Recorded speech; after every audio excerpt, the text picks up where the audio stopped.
La arquitectura es el rostro de una ciudad. El de Vigo comenzó a configurarse a finales del siglo XIX con edificios como este que le confirieron una estética propia, pero a partir de los años 60 muchos de ellos se los llevaron por delante, sobre todo por la especulación urbanística y con ellos el Vigo que pudo haber sido.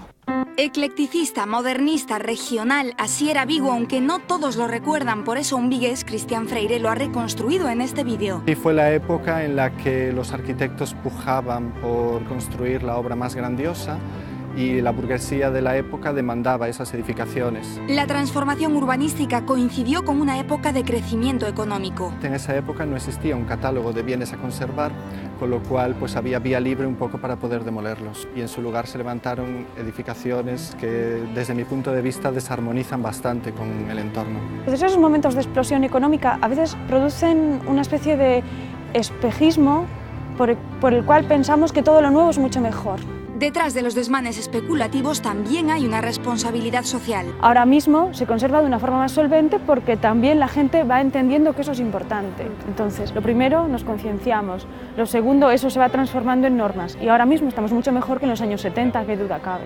Afortunadamente todavía queda muchísima arquitectura de la época y que me gustaría pues, que se valorase más y que se intentase conservar todo lo posible. En Vigo y en otras ciudades gallegas los edificios se llevaron bajo sus escombros una parte de su identidad, pero los arquitectos nos animan a ahuyentar el pesimismo. No podemos meter en el mismo saco todo lo que se pierde porque tenemos que concebir o tenemos que comprender que la ciudad es algo dinámico, que veamos las cosas que se han perdido, pero que no nos quedemos ahí. Tenemos una ciudad que tiene una gran identidad y un gran potencial identitario, en la medida en la que seamos capaces de comprender la ciudad como de todos.